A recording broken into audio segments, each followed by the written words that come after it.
This channel does not promote any violent, harmful, or illegal activities. All content provided by this channel is meant for an educational purpose only. মুখ্যমন্ত্রীর বিরুদ্ধে মানহানির মামলার রাজ্যপালের সব সংবাদ মাধ্যমকে মামলায় যুক্ত করার নির্দেশ।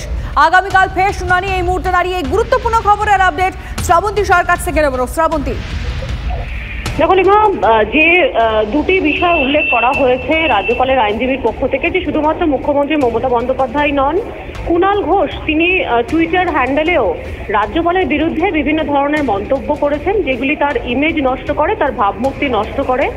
বিচারপতি কৃষ্ণা রাও তিনি জানতে চান যে এক্ষেত্রে কোথা থেকে এই তথ্য উঠে আসছে। জানানো হয় যে সংবাদ মাধ্যমের বিভিন্ন সংবাদ মাধ্যম যেমন রয়েছে সেখান থেকেই এই তথ্যগুলি তারা সংগ্রহ করেছেন।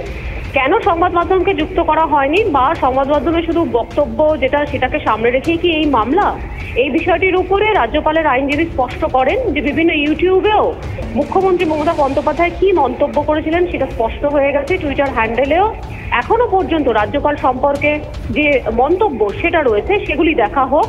যদিও বিচারপতি বলেছেন যে সমস্ত সংবাদ মাধ্যমের কথা উল্লেখ করা হচ্ছে তাদের সকলকে এই মামলার সঙ্গে যুক্ত করতে হবে, তারপরে এই মামলাটি তিনি গ্রহণ করতে পারবেন। আগামীকাল ফের শুনানি রয়েছে এই মামলার। বেশ, ধন্যবাদ শ্রাবন্তী। এই মামলা নিয়ে রাজ্যপাল সিভি আনন্দ বোস ঠিক কি বলেছিলেন সেই বক্তব্য আপনাদের শোনাবো আরেকবার। Anyone who attacks my self-respect will have to suffer. She is the accused now. I treat her as an accused as far as this is concerned. As Chief Minister, that's a professional relation. She is my constitutional colleague. I'll treat her accordingly. But as far as hurting my self-respect is concerned, she is the accused against whom I have filed defamation suit. Let the court decide. Chopra সালিশি সভা নিয়ে চড়াশুর রাজ্যপালের। টাকার ক্ষমতা, রাজনৈতিক ক্ষমতা, সরকারি ক্ষমতা এবং পাশবিক ক্ষমতার ককটেল এই সালিশি সভা। মন্তব্য আনন্দ বোসের। রাজ্যে হিংসার ঘটনা নিত্য নৈমিত্তিক বিষয় পরিণত হয়েছে। রাজ্যের এই পরিস্থিতির জন্য দায়ী স্বরাষ্ট্রমন্ত্রী, পুলিশ মন্ত্রী এবং পুলিশ। এক্স মাধ্যমে পোস্ট করেছেন রাজ্যপাল। এই বিষয় নিয়ে আমরা কথা বলেছিলাম তৃণমূল নেতা জয়প্রকাশ মজুমদারের সঙ্গে। তিনি কি বলেছেন রাজ্যপালের এই পোস্ট নিয়ে শুনুন।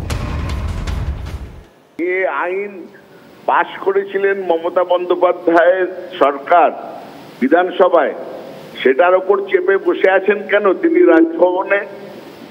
তার অনুমোদন কেন দেননি? সালিশি সভা বিরোধী যে আইন, একদিকে সেটা আটকে রাখবেন, রাজ্যের সঙ্গে কোনো সহযোগিতা করবেন না, আর বিজেপির মুখপাত্রর মতন কথা বলবেন।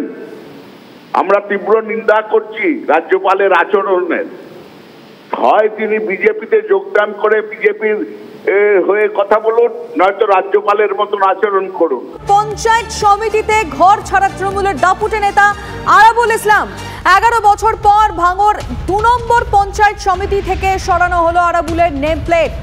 তার ঘরে এবার থেকে বসবেন পঞ্চায়েত সমিতির সহ সভাপতি তথা শওকত মোল্লা ঘনিষ্ঠ খায়রুল ইসলাম। 2013 সালে ভাঙড় 2 নম্বর পঞ্চায়েত সমিতির সভাপতি হন আরাবুল। এবার নাম বদল।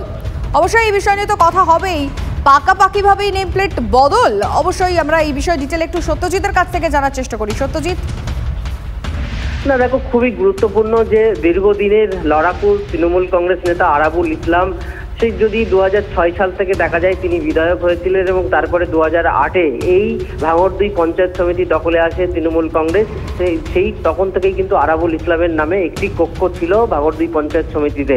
তারপর 2013 সালে তিনি যখন ভাঙড় 2-এর পঞ্চায়েত সমিতির সভাপতি হয় তখন নেম প্লেট সহ সভাপতির আসন অলঙ্কৃত করেছিলেন তিনি। তার জন্য একটা ঘর বরাদ্দ হয়েছিল এবং আধুনিক মানের।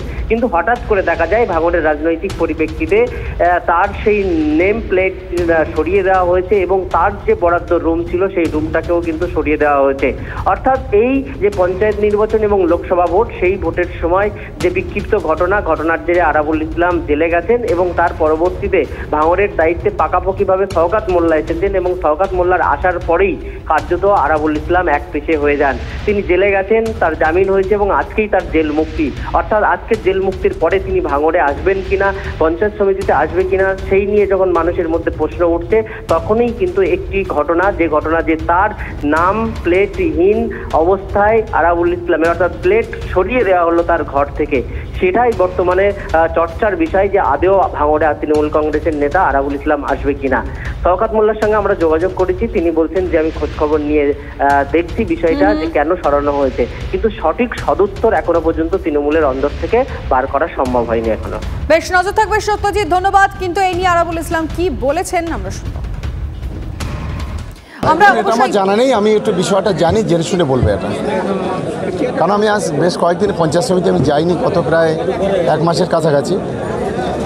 আমি এটা আপনারা বললেন, আমি একটু খোঁজ খবর নিচ্ছি।